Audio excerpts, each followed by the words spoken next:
Hello, welcome to Kim and Friends, where we laugh through the chaos, cry whenever the hell we feel like it, and always keep it real. Because as women, the conversations we have and the stories we share behind closed doors need to be heard out in the wild. I'm Kim, and I appreciate you taking the time to listen today. I really hope something resonates with you.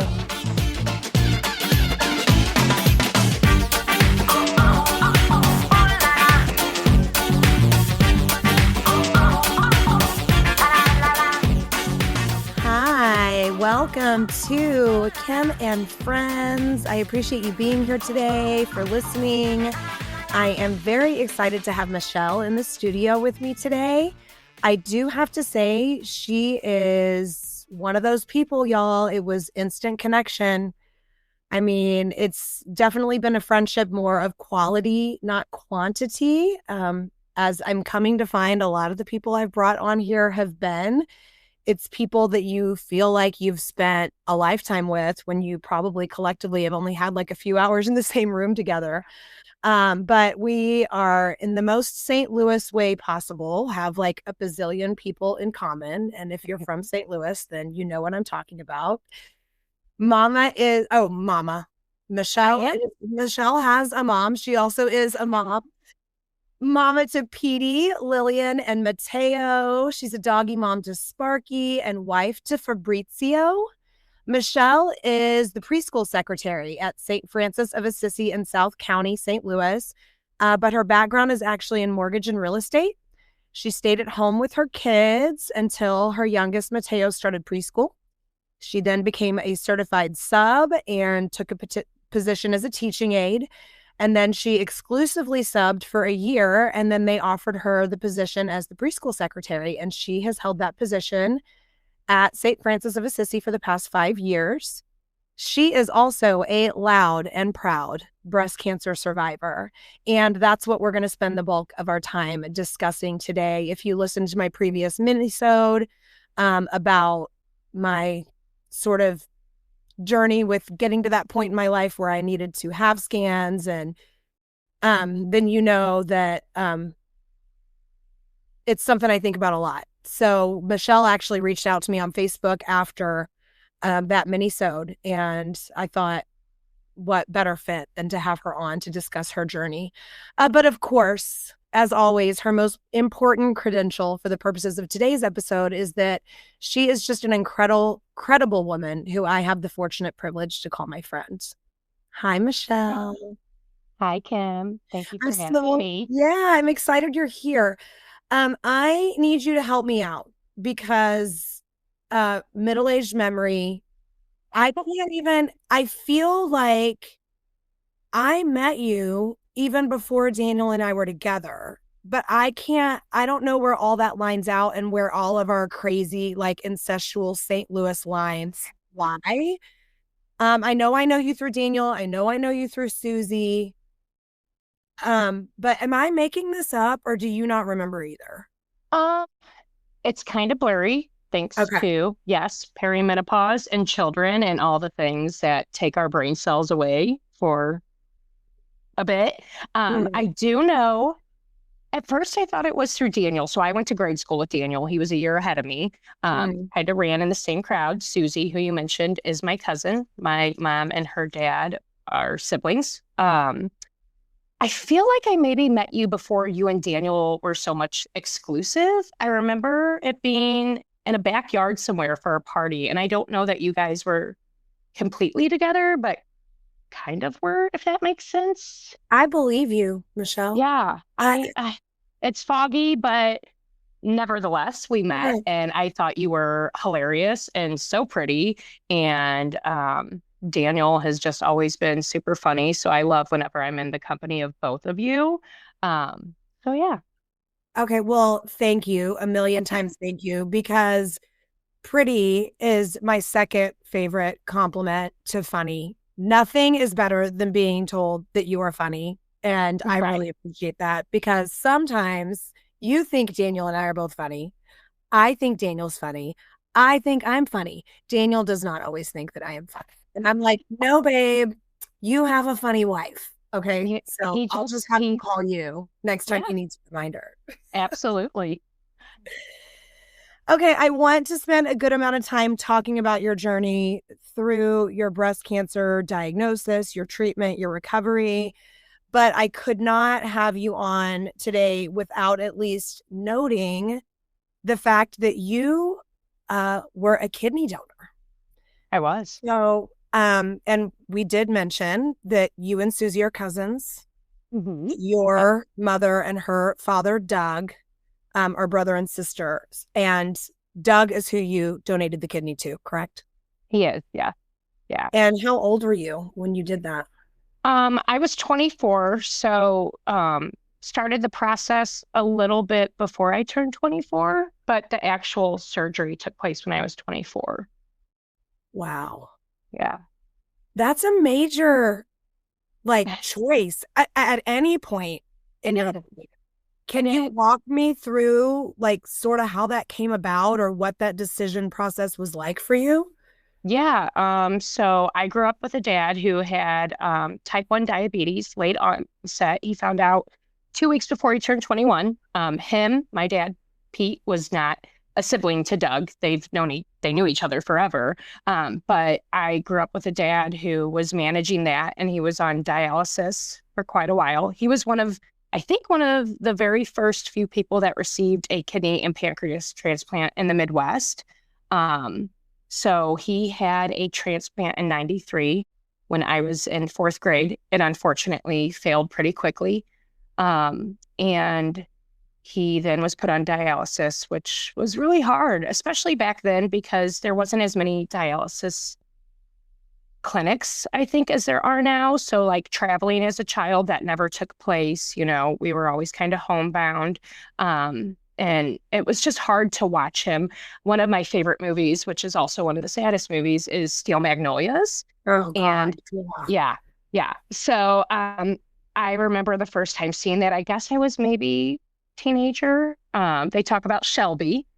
Her arms, they said, well, it looks like you're driving nails up your arms. And I just remember that, oh my gosh, that's what I used to think about my dad. Like his body was drug through the mud. He just, it was hard. It was very hard, but it was also somewhat normal because that's all I knew. My dad got pretty sick when I was in kindergarten, even though he was diagnosed well before I was born. So it was hard to watch. And he passed away when I was 12, unfortunately. So my Uncle Doug was one of the many men who stepped in to be a father figure to me. And he was amazing. Unfortunately, my Uncle Doug has passed. If you haven't caught Susie's episode, he just was incredible. And he was sick. He had type 2 diabetes, and he then was dependent on dialysis. And I remember seeing him at my cousin Jeffrey's wedding, and he didn't look great. And we knew that he needed a kidney. And I hemmed and hawed over it for a little bit. And I went to Fabrizio, who we've been together since high school. And I said, what do you think about me donating my kidney to my Uncle Doug? And at the time, we weren't married. We knew that we were one day going to be married, and we definitely wanted children. And he said, oh, I don't know. Whatever you think, I'm along for the ride. And that's just very Fabrizio. He's always along for the ride with my ideas. And I said, the only hindrance I would have is if they told me I wouldn't be able to have children. And he's like, well, check it out, see what it's about. And at the time, they had shared the information for all of us to get tested to see if we were even a match. Right. And I called the number. We all went and got tested together. My brother, my sister. I don't remember I know my mom did, but at the time, my mom had just had a baby and she had gestational diabetes. Later on, she has since been diagnosed with type 2 diabetes. So it would have been difficult for her to donate. But I went, got tested, found out that I was a match. And I called them and said, I want to pursue this. What do I need to do? And it involved lots of blood being drawn and several appointments with a social worker to make sure that this was something I truly wanted to do. And it was. And I asked if I do this, would I be able to have children? And they said, oh, absolutely. This doesn't affect it at all. Like there's many people that have been born with one kidney and had no idea. And, you know, it's the human body is wild. But yeah, so at that moment I was like, let's do it. And then I wanted to keep it a secret because my Uncle Doug, I knew, would be like, absolutely not. You're not Right. doing this. You're young. I'm not putting, you know, he would never want to see anybody go through any sort of pain, especially a loved one. So we had gotten pretty far into the testing and all the things were kind of happening. And I don't remember. I think maybe they told my Uncle Doug that there was somebody they had a donor, essentially. But he didn't know right away, I think, that it was me. And then they called me and they said, it really would be best if you let him know before. And so I sat on that for a day. And then I called my Uncle Doug and was just kind of small talking with him. And I said, by the way, I'm going to give you my kidney. And he was like, what? Absolutely not. And I said, well, listen, if I'm not giving it to you, I'm giving it to somebody else because I've already gone through this process. Right. So, Right. you know, and I think the thing that really got him was, you know, I told him my dad wasn't going to be able to walk me down the aisle. And, you know, I wanted him to have that time to do that and those things. Like it weighed heavy on me. Like not only did I want to do it for my Uncle Doug, but I wanted to do it for my cousin Matt and Susie because I knew how crummy it was to lose my dad. Sorry. A little emotional No, there. I mean, girl, we have just like gone there. We're like not even 10 minutes in. Here I go. I know. I know. But yeah, so he finally caved and accepted. And yeah, November of 2007, I went in with two kidneys and came out with one. And, Mhm. you know, it has not affected my life at all. I highly, highly, highly recommend it. You know, recovery was kind of 0 stars on Yelp. You know, you go in completely healthy and you come out. And, you know, the incisions weren't bad. They actually took it through my belly button. Like they did it laparoscopically. So no real huge scars. I remember asking him, like, are you guys gonna, because my dad's scars were pretty intense. Again, he had a kidney and pancreas, a little bit different, but just And from like 10, what, like 10, 12 years previous too. right. Yeah. 93 to 2007. So it's wild how much like the change was with that. But yeah, no, if anybody is ever thinking about it, like what better thing can you do with, like, what better gift can you give? And I think, you know, it gave my uncle several years longer to enjoy his family. Mhm. And I wish it could have given him, you know, even longer and that he was here to bust my chops and me to aggravate him. But I have no doubt that both him and my dad and everyone, they they see us. They're with us. So yeah. Well, and I met, Daniel and I got together in late 2010. And then that's when I sort of like got interwoven into his whole network of people. And, I got to meet Doug. I got to be, at him and Sue's house and in the Yeah. pool and seeing him just being his like big, larger than life, entertaining, loving the kids. I mean, and Oh that's, yeah. I mean, certainly, I'm sure Sue and Matt and Susie will always cherish that extra time that they got. But on a selfish level, I'm like, I'm so glad I got to, get to know my dear, dear, dear friend's dad. He was a character. Yeah, he really was. And it was funny because he would give me so much trouble. He would pick me up a lot from high school and take me home before I could drive, and we'd have conversations. He talked me out of getting a Jeep Wrangler. That was my dream vehicle. And he's like, absolutely. He was a firefighter. He's like, absolutely not. Never going to happen. But I gave him that gift. And then he gave me the special gift of walking me down the aisle when I got married to Fabrizio, which was amazing. But yeah, he was amazing. And we He's a good one. definitely, yeah. Yeah. Well, cool. Thank you for sharing that. And just going right in with the emotions. Right. Ooh, okay. Okay. Well, if you have not listened to Susie's episode, it was the second episode of this season. You should definitely go back and listen to that. It was, everything that Doug went through played a huge role in, sort of where Susie is today and the person she is. And that was a really, you know, touching story that she told as well. So definitely hop back and listen to that one, guys, if you haven't. Let's move on to, the light topic. Yeah. Yeah. I'm sorry to make a joke out of it, but I'm like, okay, it's not getting light, y'all. We're gonna stay here. We're gonna stay. I mean, happy ending, of course, but like, yeah, we're gonna stay in this sort of like emotional place today. You were diagnosed with breast cancer in 2019. So let's just start with from the very beginning. What clued you in to be concerned? First off, do not apologize. Dark humor is my dig there. So, Okay. you are in good company. So yeah, I was diagnosed May 15th of 2019. I was nursing my youngest, Mateo, and I had nursed all three of my children. And I found a lump, and I had never really had lumps or bumps in my breast that I had ever felt before. So it's crazy because I think losing a dad early on, I had always had this health anxiety and fear of dying. And I wasn't scared about this. I didn't, in my mind, I'm like, it's not breast cancer because I've nursed my babies and I'm 35 years old. So that, and I have no family history. My dad is one of 11. He has 7 sisters. I have lots of female cousins.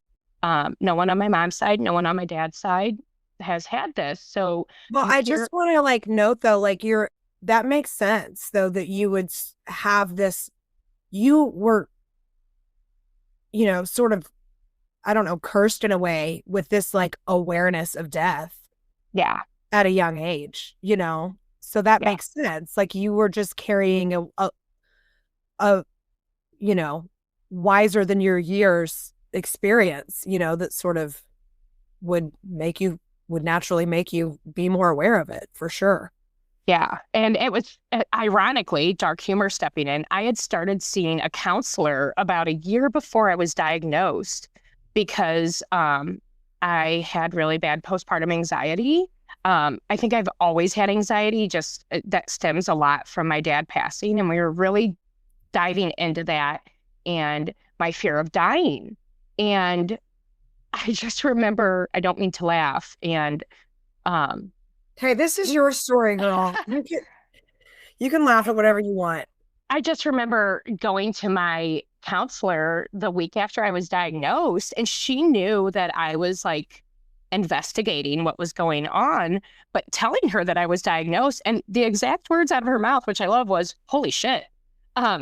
Because I've had this big fear of, oh God, something horrible, this impending doom of, my dad passed away when he was 38 and I'm 35. You were 35, yeah. Yeah. And there's just this premonition of, I'm not going to make it to 38 because my dad didn't make it to 38. So I don't know why in my head I had that. I mean, yes, him passing, but it was very, very wild that that's what I was already trying to get help with. And then I have something that possibly could take me out. And unfortunately has taken out way too many women, especially in this day and age. So, yeah, just, irony is not lost. Right. But yeah, I was diagnosed, basically found the lump while nursing, called my OBGYN because I figured that's who you go to. I had never had a mammogram. Again, no family history. You were 35. Yeah. Yeah. Yeah. So you hear all these things that, women get breast cancer who have a family history. And I think it's 2% of women get diagnosed with breast cancer while actively breastfeeding, which is what I was doing at that time. So again, not nervous about it. I almost didn't call my OBGYN. I found it and I remember telling Fabrizio about it. And he's like, well, maybe, it's nothing, but I don't know. He's a guy, he doesn't have any idea. So the next week was Easter, and I'm talking to my mom and my sister, and I say, oh, I found this. And immediately they're like, let me feel it. So I'm getting felt up at Easter, that, Naturally. and, right. Who does it? No, but my mom was like, you need to just call and get it checked out. It's probably nothing, but just have it checked out. It's probably some sort of cyst or something because you're breastfeeding. So I call my OBGYN and I tell them, and they schedule me an appointment pretty quickly. And I remember saying to them, if this thing just goes away, should I just call and cancel the appointment? And they're like, yeah, but definitely we need to see you. So I went in for my appointment, and I can remember my OBGYN delivered all three of my babies, and he's a wonderful man, but our Yes, banter, Dr. Jostis. yeah. He was my OB with Edna. Oh, I love Dr. Joseph. He did not deliver her. He didn't deliver her. She came almost 3 weeks early. Okay, He like yeah. wasn't on call and he was out of town and like somebody else delivered her. But yeah, he was my OB for years he was my OB and then he delivered Edna. Yeah. I love Dr. Jostis. Saved my life. But our banter, because of my anxiety, he always just kind of like, okay, Michelle, you're going to be fine. I'll tell you when you're not going to be fine, type of thing, whenever I was going through my pregnancies. And his demeanor was a little different at this appointment. So, he comes in, he is giving me an exam, and I can tell that he's kind of tracking. I'm fair skinned, so you can kind of see my veins. And I can tell that he's almost trying to like figure out where this is in correlation to like veins. I don't know. Maybe I'm just coming up with this, but he seemed not his general kind of humor back and forth self with me. So he says, I'm going to schedule you for a mammogram with an immediate ultrasound afterwards. And so we schedule that. I go for the mammogram. The mammogram tells us that I have dense breast tissue, which you've talked about in your previous episode. And the crazy thing is you could feel my lump, but you couldn't see it on the mammogram. So who doesn't have dense breast tissue? You Now know, that like we're all of our peers, I feel like every single one of my peers is like, yeah, they said I had dense breast tissue. It's crazy how common it is. And that like it is such a hindrance to accurate results in a mammogram. And my GP, who was actually on a couple weeks ago, has told me like they're trying to make the shift towards ultrasounds as like the rule of thumb. standard of care. Yeah. Anyway, let's get you back on track. So they could feel it, couldn't see it in the mammogram. So then you go to the ultrasound, I guess. I go to the ultrasound, and the way they described dense breast tissue was that it was like a tree that has lots of foliage, and they're looking for a bird's nest. Gotcha. And it's really hard to see. So I go for the ultrasound. I can tell the ultrasound technician is kind of looks a little concerned. She goes and steps out to get the doctor, and I look, and Fabrizio's in the waiting room. He does not come back with me. I don't know if that was he asked and they said no. So I didn't see any men back there anytime that I was there, which was a little scary because I'm by myself. And before, like I said, I wasn't really thinking it was anything, but now I'm very good at reading people's emotions. And I'm starting to worry. So she steps out. I look at the screen because she's got it on freeze frame, and I can see what looks like fire coming out of, I guess, the tumor. And I'm texting Fabrizio, like, I don't know what's happening. She's getting a doctor. She was very, very nice. They come in, they start combing on my armpit next to the breast that the tumor was in. And I had no idea why. It wasn't hitting me in that moment. And they say, we need to do a biopsy. We're going to have you come back in a couple of days, go schedule it out front. And I was completely shook. I'm like, okay, I wasn't worried, but now I'm worried.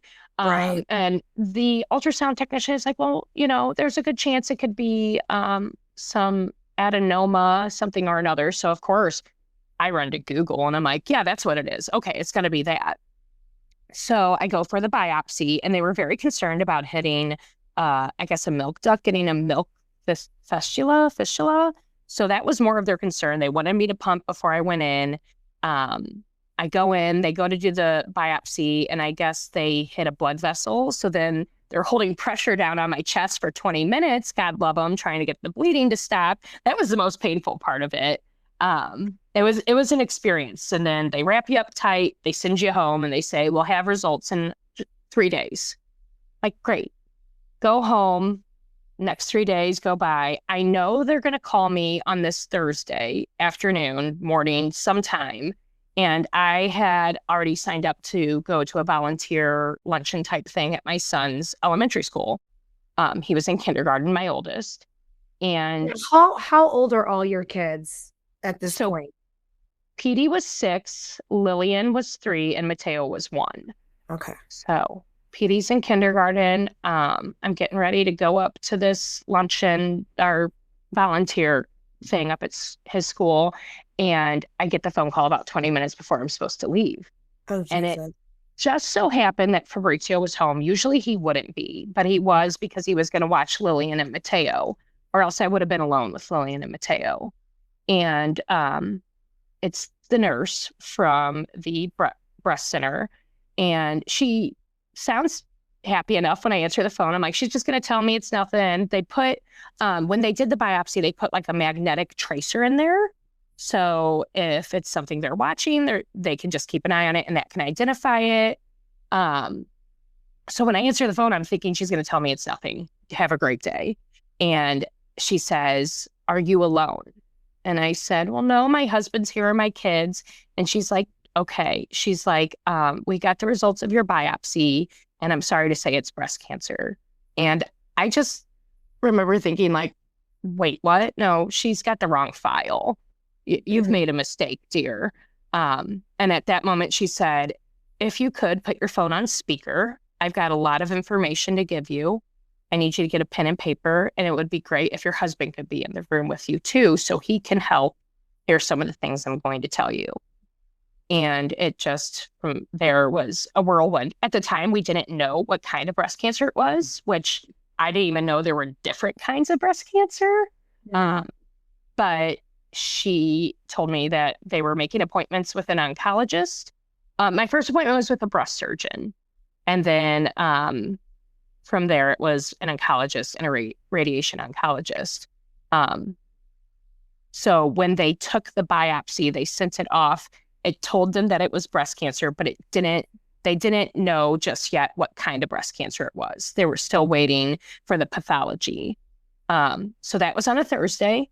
The following Monday, I had an appointment with a breast surgeon. And when I walked in, they told me that I had what was called triple negative breast cancer, which unfortunately is the most aggressive form and tends to be diagnosed among younger women, Hispanic women, and Black women. And they said, no matter what, you're going to need chemo. There's no way around it. So at that point, they told me they were scheduling an appointment with the oncologist and then a radiation oncologist. And it just went off from there. Wow. And then, like, how quickly did the chemo start then? Did you have the surgery first, or what?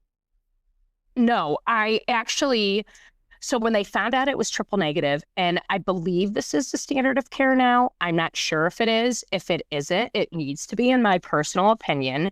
But with triple negative, there's about 6 subtypes, I believe. And some are very resistant to chemo, and some tend to they're highly sensitive to chemo. So what was told to me was, if we take the tumor out, at the time they weren't, I think I was right before they started doing all these onc scores and all these things like that, which can tell you, what's your level of it metastasizing or returning or anything like that. They weren't offering that to me at that time. I think it was still very new. So the way they explained it was, if we do surgery first, we have no way of knowing if your tumor was resistant or sensitive to the chemo. So they said, we're going to do chemo first. We're going to do 16 infusions. And then depending on if I wanted to choose a double mastectomy or a lumpectomy, with a lumpectomy, you will always have radiation with that. Mastectomy, it's not necessary unless it's gone to your lymph nodes. So they were like, you have time to weigh that decision while you're going through the chemo. And they were going to be tracking by physical exam if my tumor was responding. So in that moment, I'm like, oh my God, get it out of me. Are you crazy? Like, it's just going to be in there moving all about my body. What?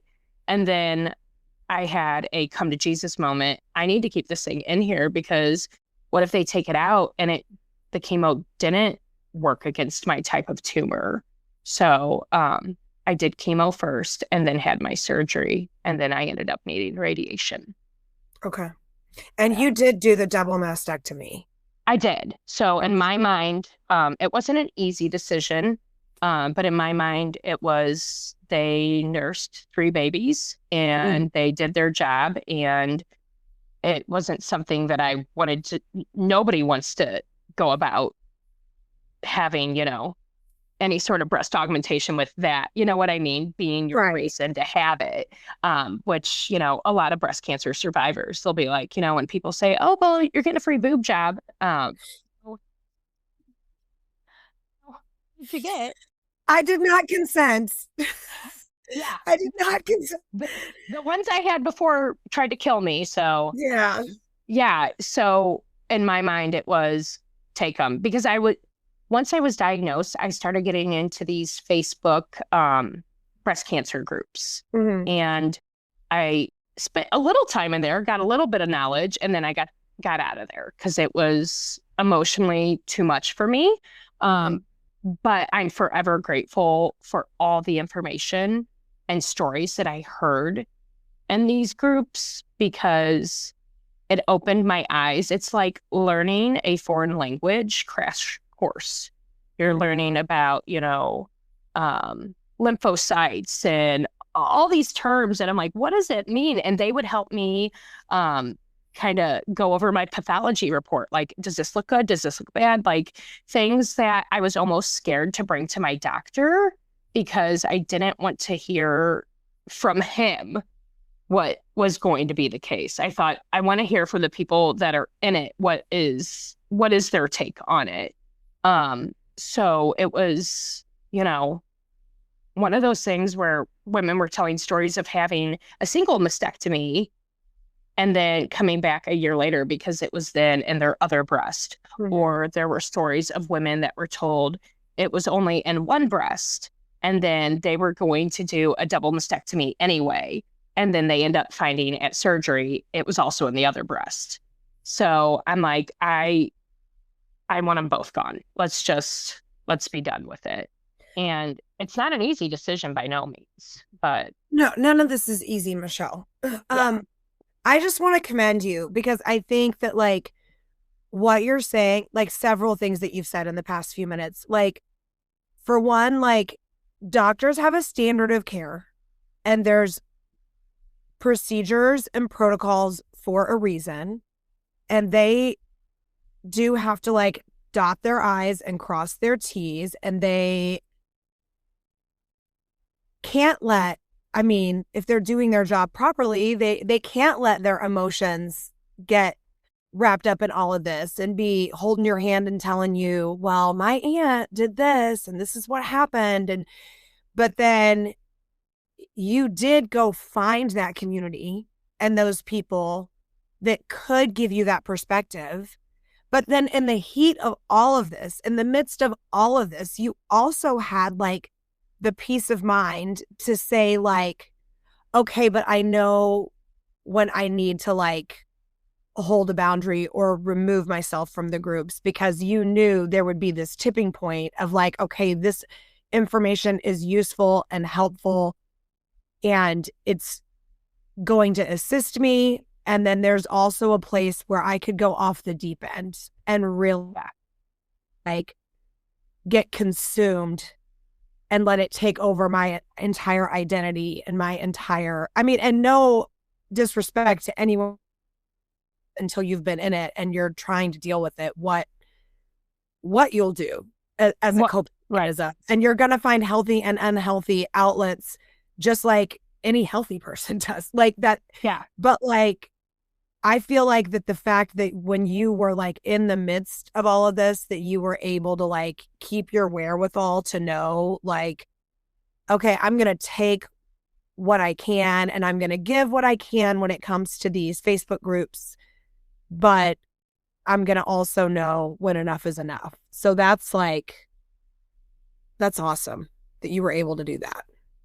Yeah, no, it's sad because you're in these groups and you're seeing women at 21 and 25 getting diagnosed. And I'm like, what is happening? And, the thing is when I was diagnosed and I was like, I need all the knowledge I can get, I immediately turned to Facebook because when I was home with my babies, Facebook was my outlet to the world to have those connections with other adults because my husband worked a lot and I was in the trenches with my kids. So I was on Facebook actively and lots of people on my page would acknowledge it. I was posting maybe several times a day, funny videos about my kids or things like that. So Facebook was immediately okay, I'm going there to see what I can find out. And well, I was there before and after your diagnosis because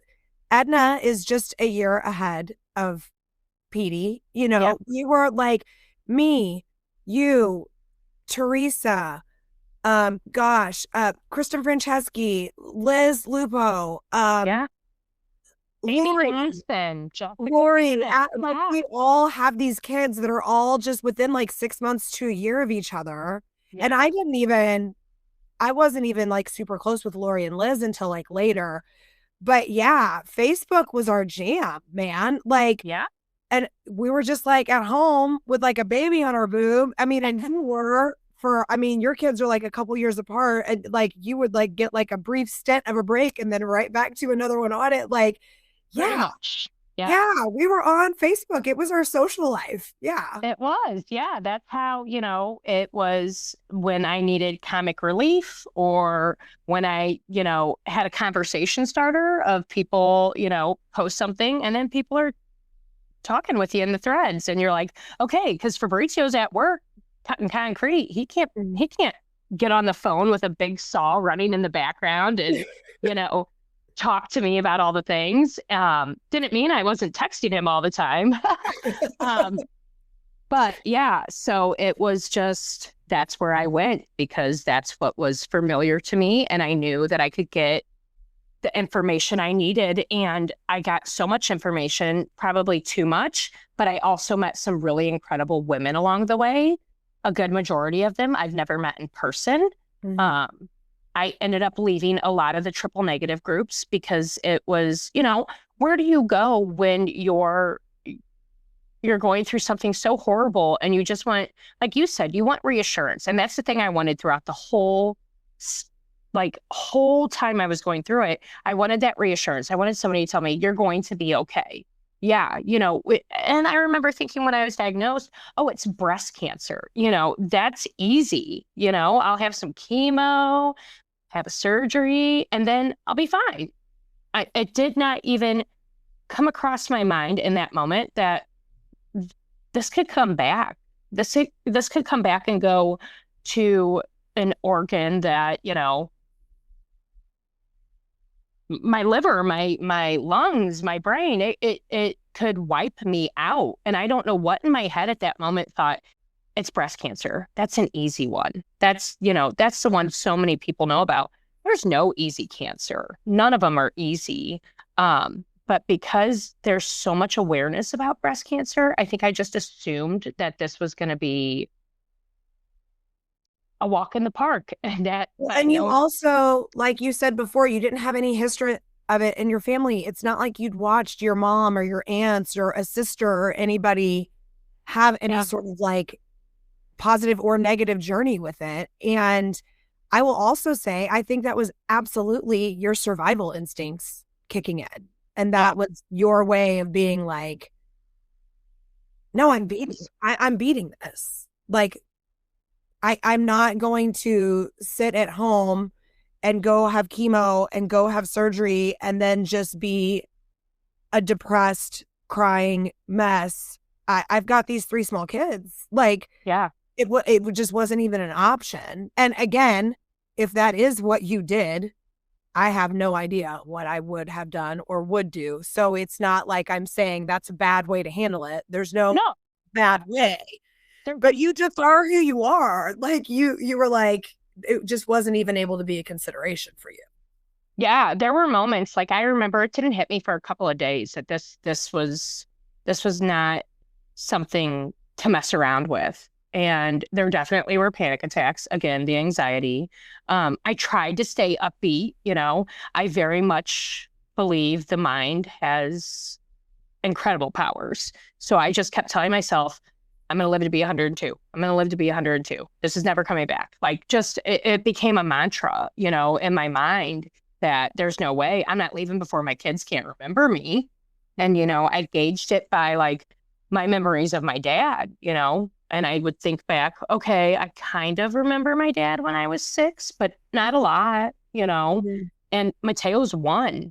I'm not letting, and I'm sure people would do me justice of, you know, telling him what I was all about, but I'm not letting somebody else tell him what I was all about. He's going to have to witness the circus with me there.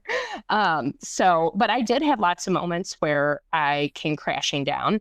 I didn't, and some of those journeys, some of those moments on the journey were Facebook.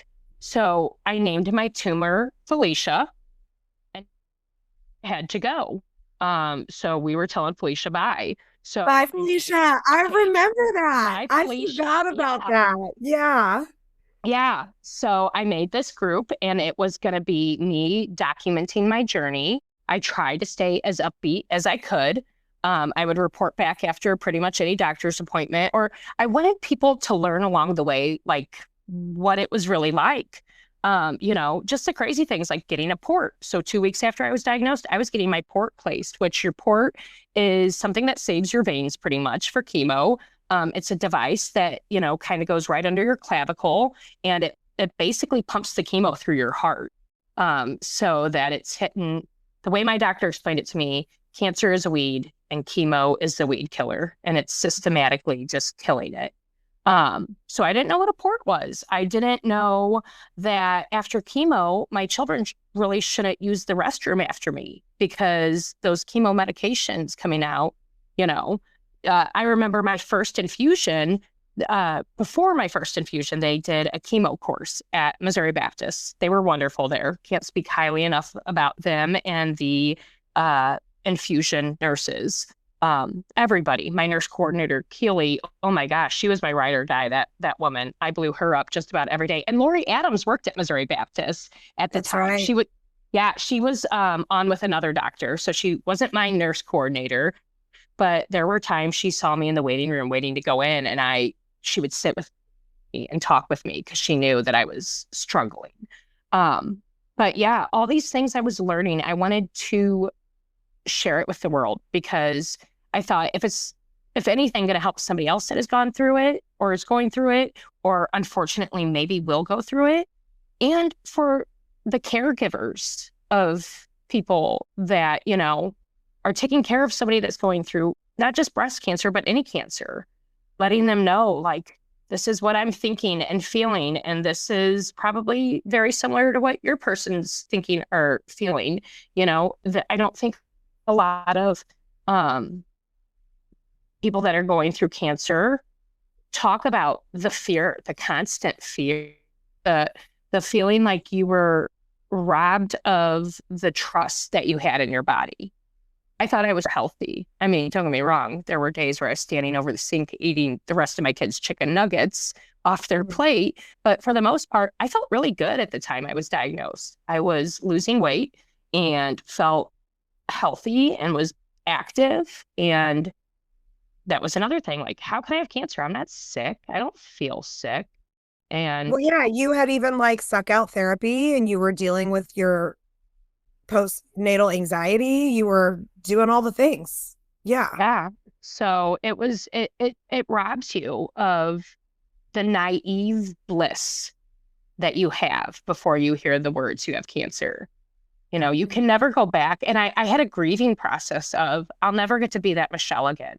Like and it was hard to not sulk and be sad. I just wanted to be like all the other moms at pickup or, at the class party, or it was a real identity crisis.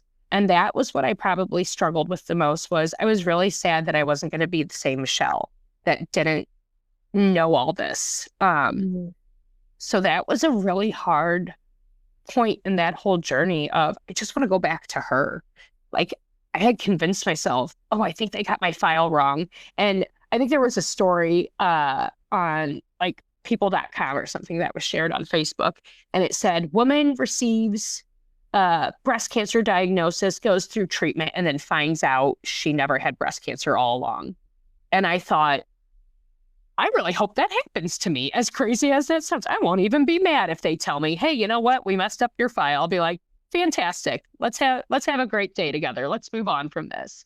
I was right all along. Y'all had the wrong file. Yeah. Right. So it was, yeah, it was definitely, it was an identity crisis for sure. And just wanting to be the Michelle before it. And I'm now, I think, have successfully navigated that. I do gauge my life by pre-cancer Michelle and post-cancer Michelle. Like when I think of things, I'm like, oh, that was before I had cancer, which is really weird. But yeah, it was. I mean, that makes sense though. I mean, it's just like a huge, huge shifts and changes in people's lives. It's like death, divorce, illness. Like we all gauge our lives based off of like, oh, this is when before this or after this. Like, yeah, absolutely. Yeah. So tell me a little bit, let's go back to these online communities. You did make a decision to sort of remove yourself for those. Can you talk about maybe a little bit about the darker side of that and why maybe? Because I think that if anyone is maybe like going through this or feels like, I mean, there's a tipping point with social media always, right? But the stakes are clearly much higher in this case. But like, sort of what happened or what series of events made you go, okay, I've kind of taken what I need from this. I need to pull back. Yeah. So unfortunately, it was getting to the point where, you get a white car and then you see everybody has a white car. It was just constantly posting like, let's pray for our pink sister that's passed. And then, somebody that would be in the group that just was, tell me what I can do. What did you do in this case? Should I be eating apricot seeds? And should I, and seeking out any sort of last ditch effort to rid their body of it. And you could feel the despair. And you start getting to know these women, especially the women that post often. And, you see them talk about their children and things like that. And then you see a post that says, oh, I just got word from her husband that she ended up passing.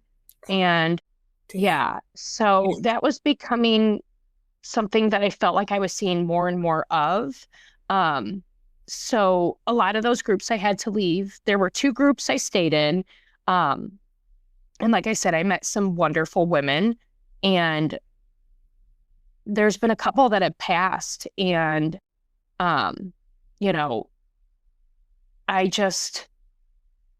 my heart hurt so much because there was one woman in particular, her and I became very close. We had the same type of cancer. We had the same staging, which I was stage 2. She was stage 2. She had a husband and a daughter and lived in Rockford, Illinois. And we would just write each other with our fears and our hopes. And we would tell each other, you know what, we're going to be really old, crabby ladies with fake boobs. And we're going to look back and say, wow, we got through this.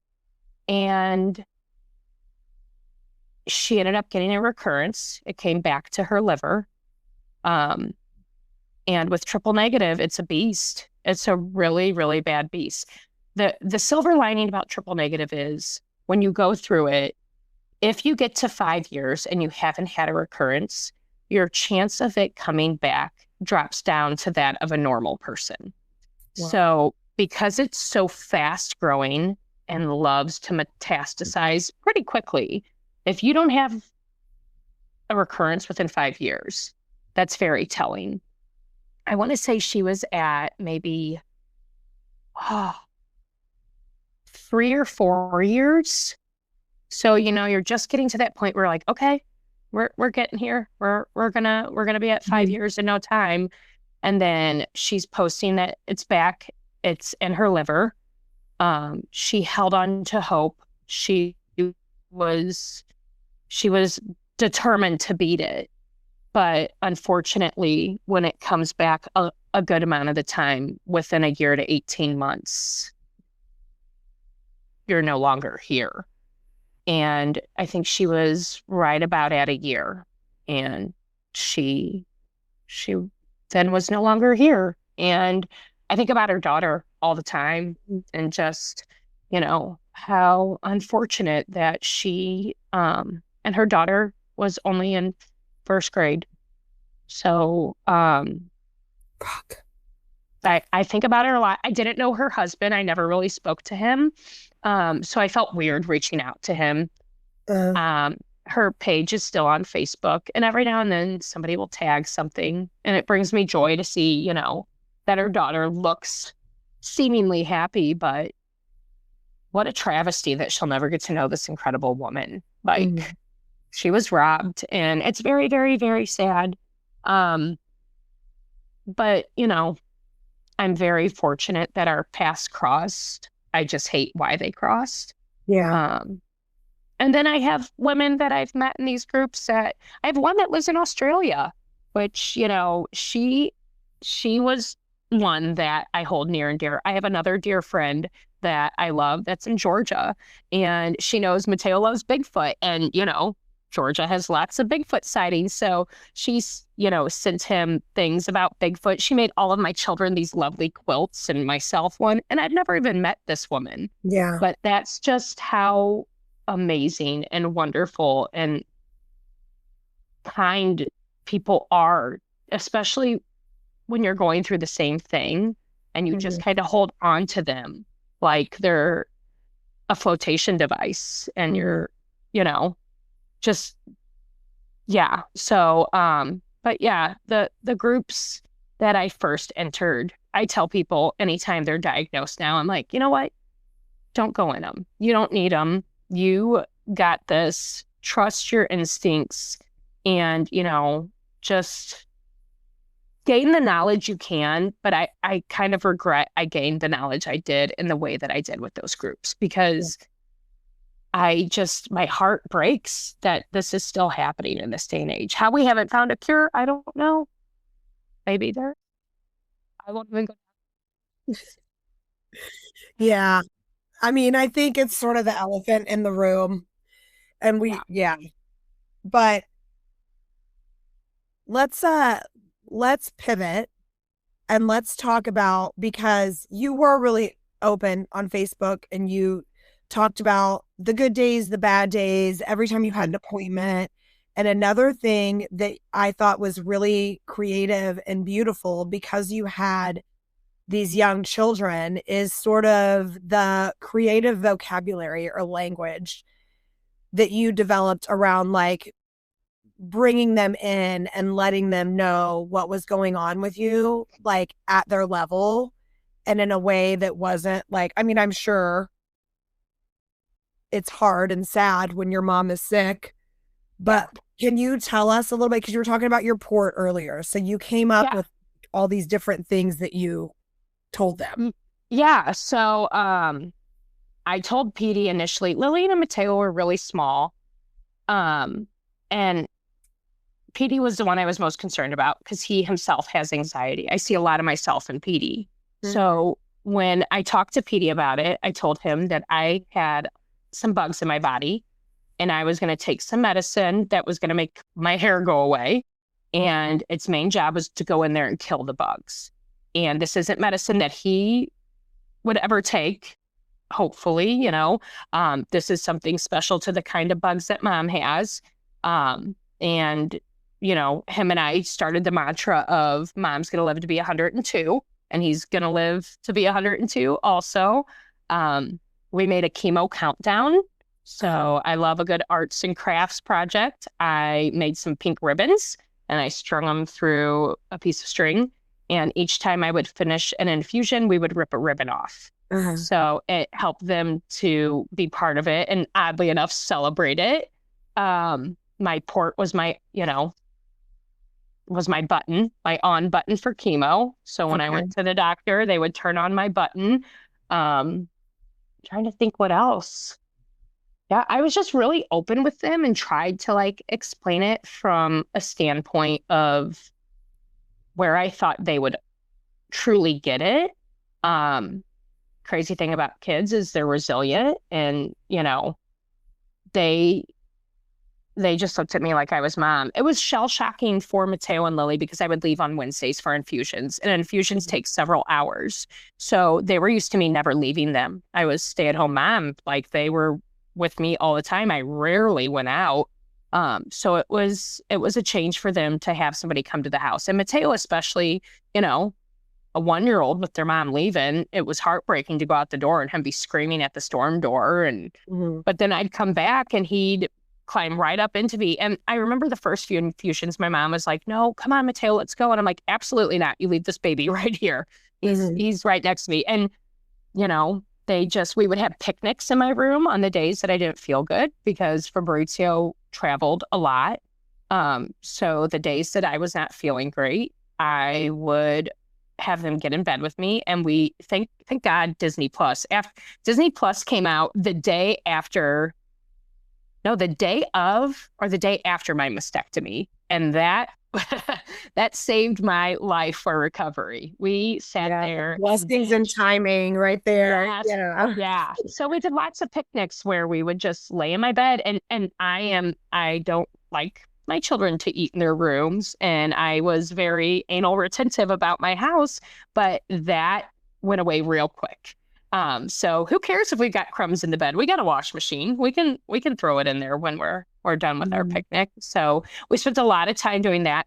Me and Lily and Mateo, I would drop Petey off at school and we would drive to Dunkin' or Starbucks and I would get a coffee. I'd get them a donut. We live in South County. We'd drive 141 down to Lone Elk. We'd take the long way.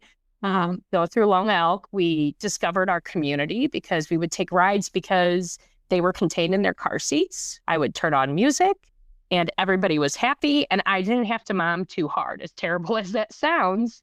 Well, I just keep thinking about we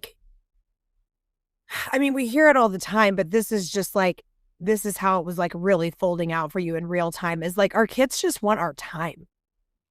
Our kids just want he's gonna have these core memories from bed picnics.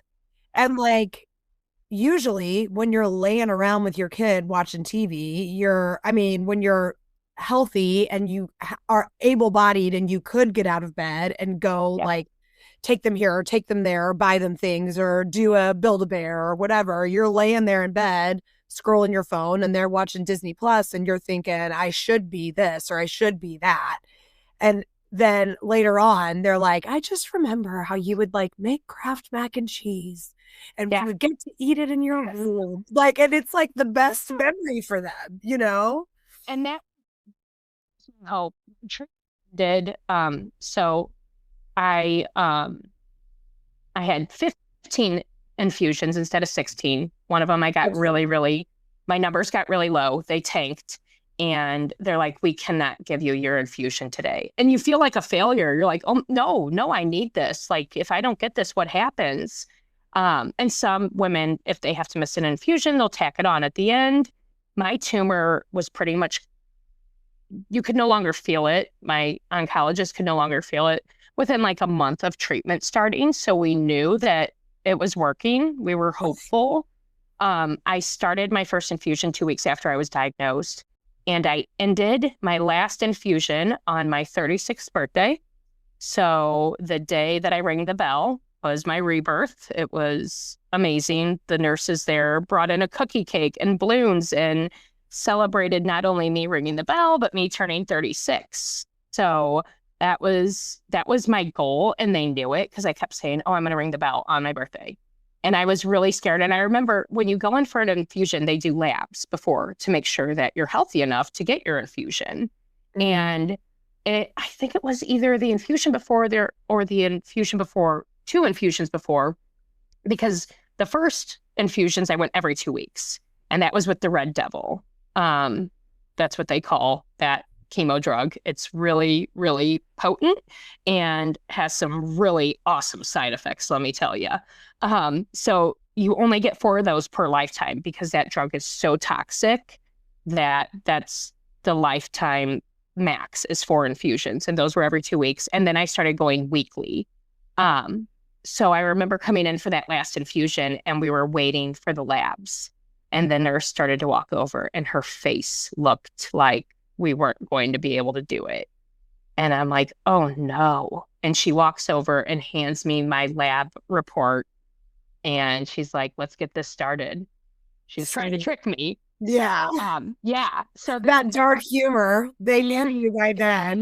They knew me. And, I was one of the younger women patients that was coming into the infusion center. So a lot of the nurses were my age.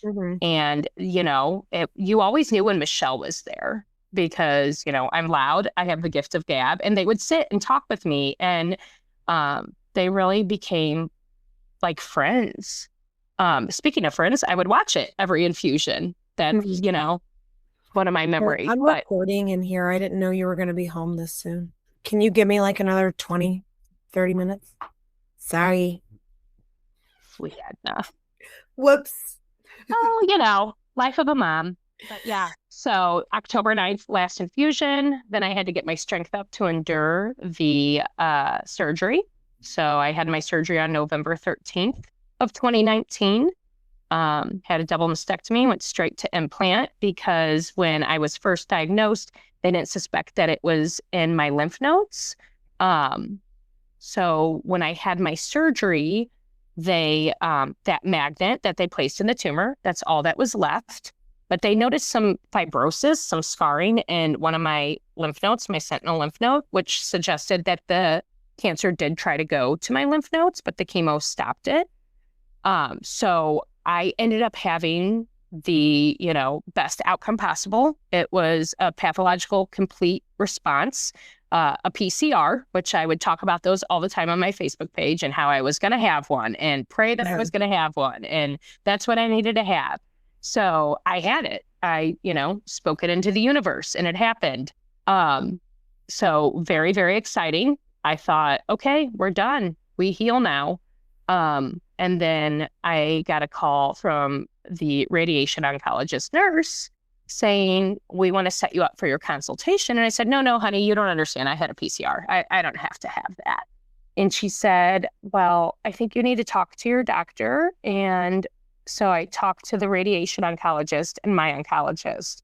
And they said, because I was so young and because it was such an aggressive form of cancer, that they were really recommending that I do 28 radiation sessions. So I would go every day for 28 days, except on weekends and holidays, and lay on a table for about 10 minutes. And they radiated my armpit and my breast area and my clavicle, just to ensure that we were throwing everything at it out the gate.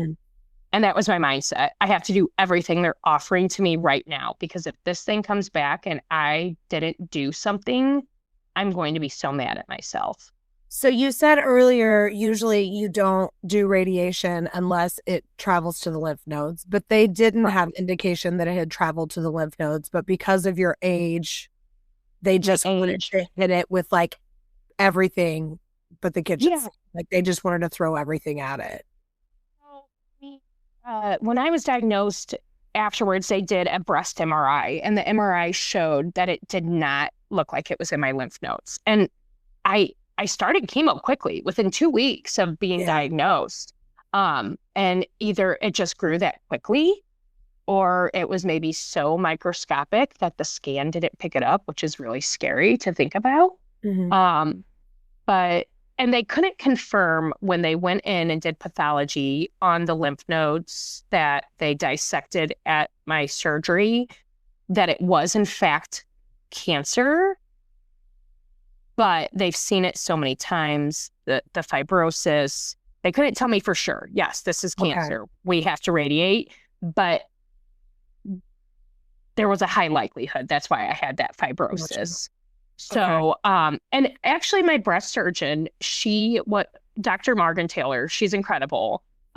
Well-respected breast surgeon in the St. Louis area out of Barnes, just compassionate and incredible and precise. And I can't speak highly enough about my whole medical team. You don't always get that compassion side with the analytical and like scientific mind of a surgeon. That's a beautiful combination when they can have that. Yeah. My first appointment with her, and I mean, she wasn't my original breast surgeon. My original breast surgeon was wonderful. It was a gentleman at Missouri Baptist. At the time, there was only one plastic surgeon that had rights to operate at Missouri Baptist alongside him. And I was really hell-bent on, I want to go straight to implant. I don't want to go flat. I could not. And lots of women do, and they're comfortable in their skin with that. Me, at 35 years old, I was not comfortable with that. And my husband, we'd been together, Fabrizio and I met the summer before sophomore year of high school. We grew up together, and it wasn't more so for him, but still, like my womanhood, in a sense, I comfortably could not go flat, even if it was only for a temporary amount of time. And some women have to, whether they want to or not, and it breaks my heart for them. But I wanted to go straight to implant. And the only plastic surgeon at the time that could operate with my original breast surgeon, he had done implants for breast cancer survivors, but his specialty was cleft palates for pediatrics. And I'm like, what? And I had a couple, I had a couple of women reach out to me and tell me some not so great stories.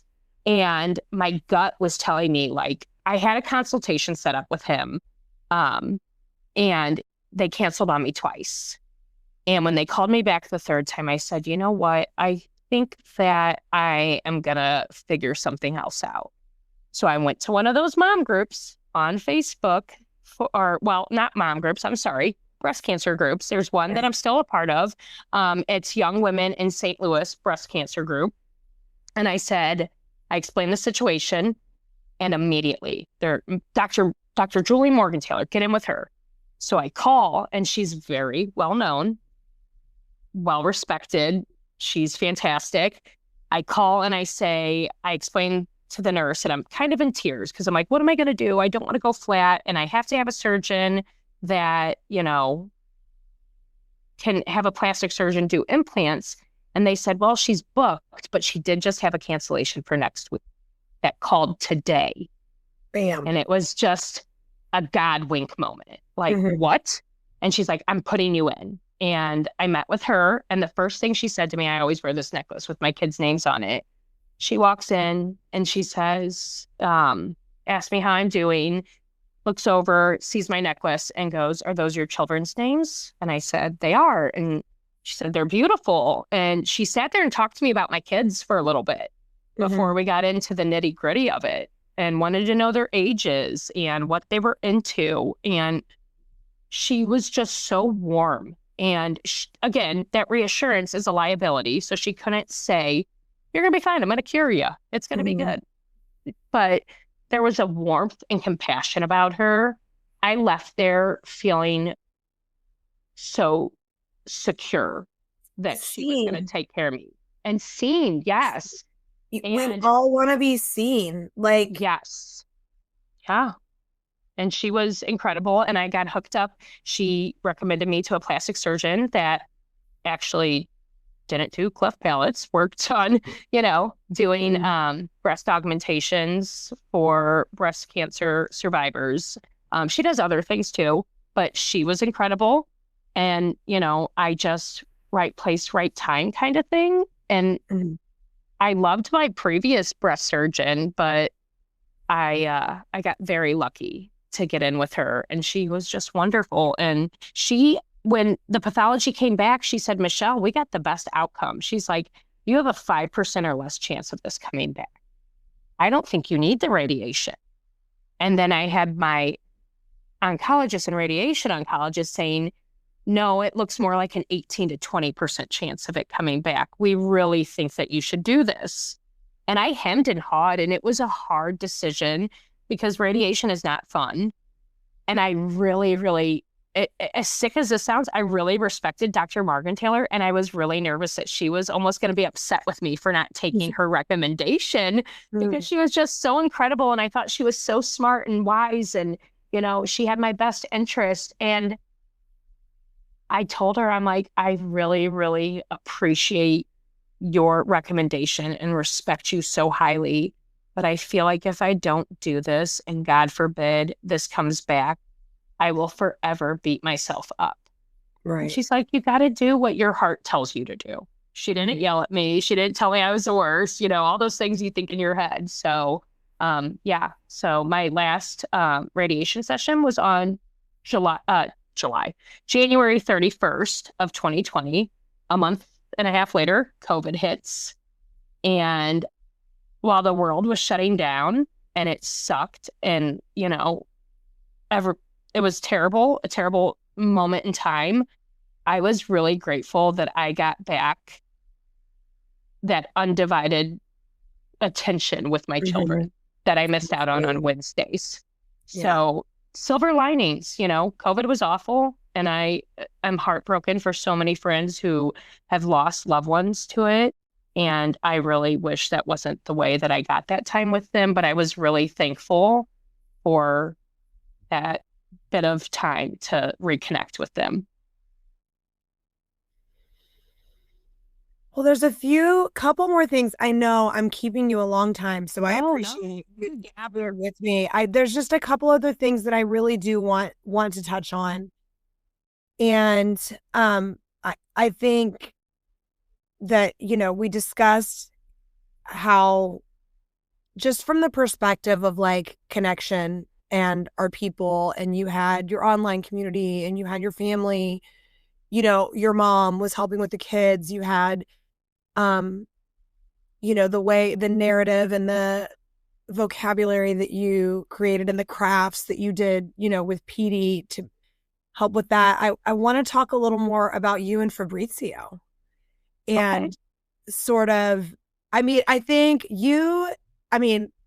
I haven't been around y'all a ton, but you hit the nail on the freaking head when you were talking about when you went to him before y'all were even married, and you were like, I think I want to, give my Uncle Doug my kidney. And he was like, well, I don't know. What do you want to do? I'm just on the Michelle train. Like, and that is like 1000% the vibe and the energy that y'all give. And I just want to take a second to say, I had a note to say this earlier and I forgot, but y'all are like my favorite people to be at a wedding with. Oh my gosh. Because, and I feel like so a part of like our crazy, friend network now, but like back in the day when everybody was like getting married and I was sort of new on the scene, like I'd be like, okay, Daniel, well, is Michelle going to be there? Are Michelle and Fabrizio going to be there? And I'd be like, okay, I'll be fine. Like me and Michelle will just steal a little corner. We'll crack each other up. Her and Fabrizio will crack me up. Like y'all were always like my go-tos at weddings. So anyway, maybe some more people will be getting married soon. We can hang out at weddings again. But I want to know a little bit about like what may have shifted or didn't shift, or the things that like sort of how did that impact y'all's connection, your intimacy, your marriage? Yeah. So, Fabrizio is he's so calm and I'm so not. So yin and yang, he's very easygoing. He doesn't, I don't know. He's that one when everything was falling, I really was so thankful that he was able to keep it together and be like, we got this. It'll be fine. Like we're gonna get through it. And again, dark humor, like him and I been together a long time. I'll never forget the year before for Halloween, we dressed up as the Addams family. So he was Gomez, I was Morticia, the kids were Pugsley and all of that. And it's probably terrible to say. And I don't think I'll get mad because it's just who Fabrizio is. But one night we're standing in the kitchen. I'm bald as can be, and we're chit-chatting, and we always kind of razz each other. And he's like, what are you thinking for Halloween this year? And I was like, I don't know. And he's like, well, if we do Addams Family, you got to be Uncle Fester this year. And I'm like, you son of a gun.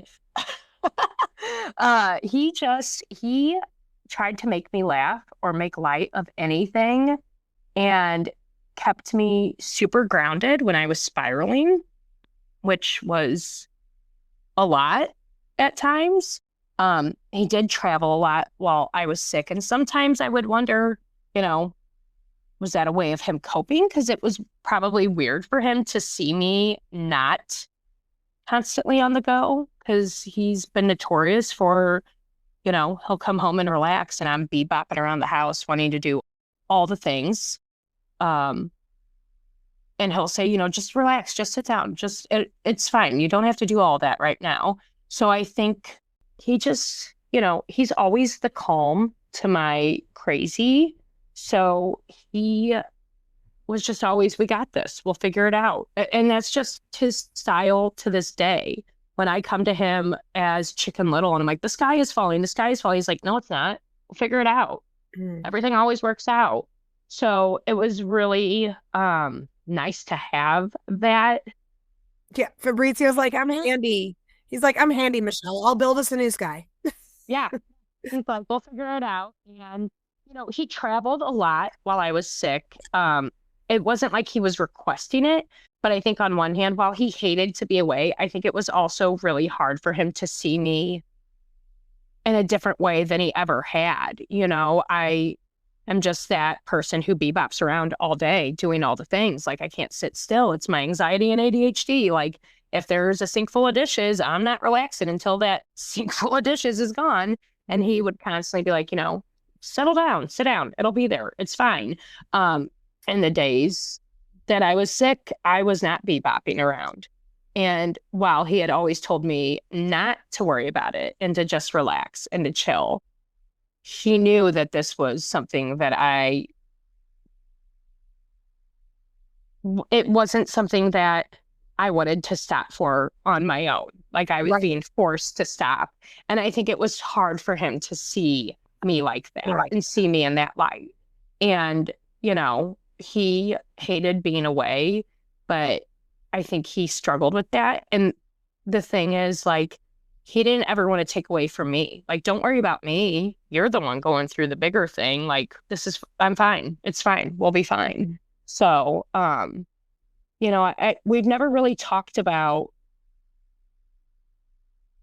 how he struggled through it. We just kind of got through it and we're where we are. But I know that couldn't have been easy on him to watch me that way, to see me that way.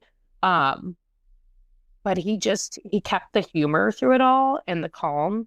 And there were moments, I'm bald. It took a little bit before I had a wig. Mobap has this wonderful program. I would think they still have it where they ordered me a wig for free.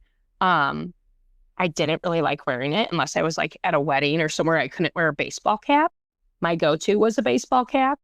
And as weird as it sounds, I was nervous the first time I let Fabrizio see me without a hat on. And I knew he wasn't going to be like, ugh, I'm going, leave, bye. but just I was not comfortable in my own skin. So I knew that he wouldn't, there's no way he could look at me and be like, oh, this is the person I want to be with, bald and all. Yeah. Well, So that's not weird. I mean, again, it's like that lack of choice in the matter. yeah, yeah. I mean, when that And he, control is taken away, it's like it's vulnerability. You feel so vulnerable. Yeah. yeah. And he was great about it. And him making jokes about it, honestly, like it made me feel better. Like he knew it was Well, that temporary. was like you and Fabri, like you said earlier, like I'm never gonna be the Michelle that I was, the Michelle that didn't have breast cancer. Like you had to like mourn that. But like Yeah.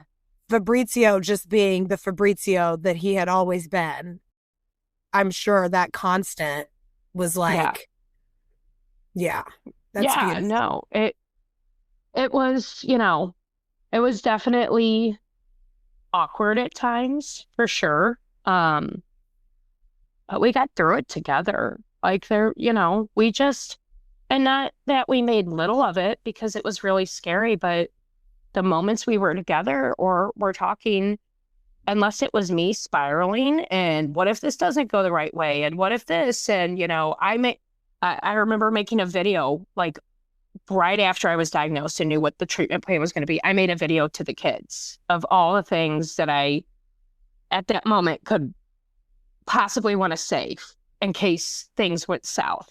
And I've never watched that video, but I made Fabrizio aware of the video. And he's like, we're not talking about that. Like that video's never going to get played. Just Mhm. no. Like the things that we talked about when I was going through it were like little blips. We were still living our lives. We were Mhm. still busy parents of three small children. We still had our normal stressors of, you know, money and all the things. So even though cancer was forefront in our household, we were feeling very loved and supported by our community and our family and our friends. And we had this sense of like, we don't need to dwell on it because everybody's helping us. Like, we're going to be okay even in the moments that I felt like we weren't going to be okay. And we just lived our lives with this additional layer of cancer. And, it was a long time. Even after I finished treatment, um, it's really scary going into survivorship because you're not actively fighting. Like you don't have an active poison running through your body, killing the cancer cells. You're just free falling.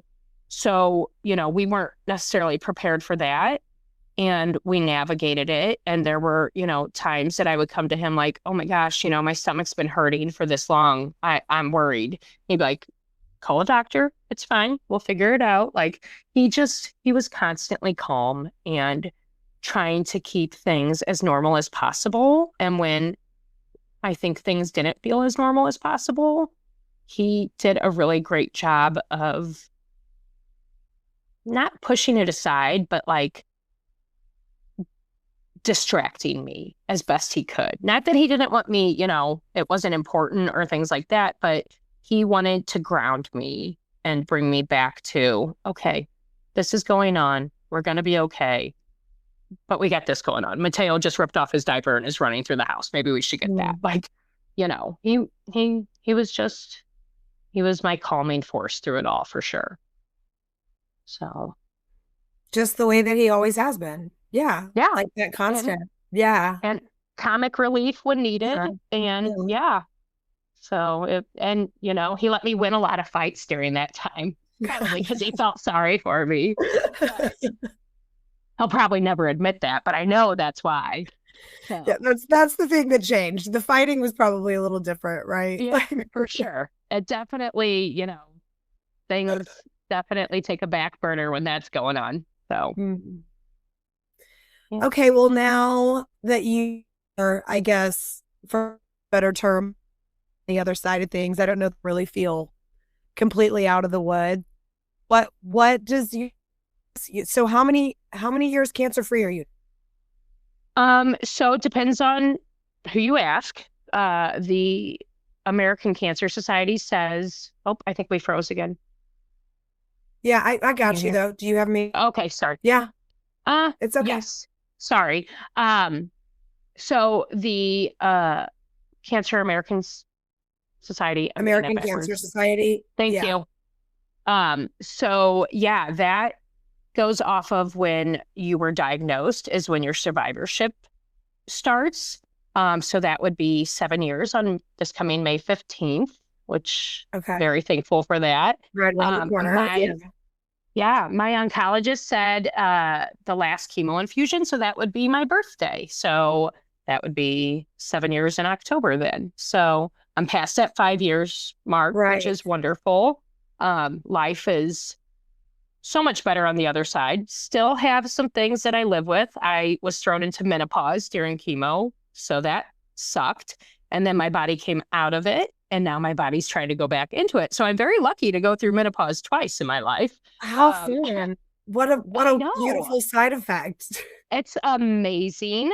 Don't recommend it. Yeah. So, and then chemo brain is a real deal thing. Like brain fog from perimenopause wasn't enough. I feel extra stupid most days. But people still love me apparently. We do, Michelle. Yeah, yeah. So, but no, nothing feels better than being on the other side of it. And, it was a real struggle when it ended because I'm like, oh, this impending doom feeling many days. And my nurse coordinator, Keely, God love her, there was a time where like almost, I don't know, every couple of months, I'm like, Keely, are my eyes yellow? Keely, I had a headache. She's like, oh, Mm. call me if it's been 2 weeks. She was very much like, if she knew if something was really bothering me, okay, we'll do a scan. We'll figure it out. We'll do a scan. I'll get you in. And very proactive. But she also knew when I was spiraling unnecessarily, which was great. She also, anytime that I would have a scan, my medical team, so my oncologist that got me through treatment retired afterwards. He retired in March. So he got me through all of treatment and then he took his well-deserved retirement. So my new oncologist is a woman who's absolutely phenomenal. When I go see her for my follow-ups, we spend the whole time talking about our kids because we have kids that are very similar in age. But they both, anytime anything has popped up and I've had to do an investigative scan, they get my results back to me. There was one night we were checking on my liver and I had a scan done. And I remember Dr. Rooney called me at like 7 o'clock at night to say, hey, I just want to let you know it's all clear. Like she knew that you almost feel like you're on pause when you're waiting for a scan result. Like you can't live your life and you just are sitting there holding your breath thinking, whatever the results of this scan could potentially change my life all over again. So she is really great and knock on wood, I haven't had to have a scan in a long time.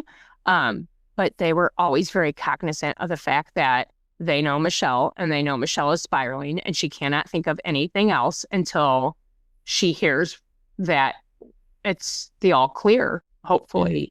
So, yeah, there's just the further away I get, the happier I am.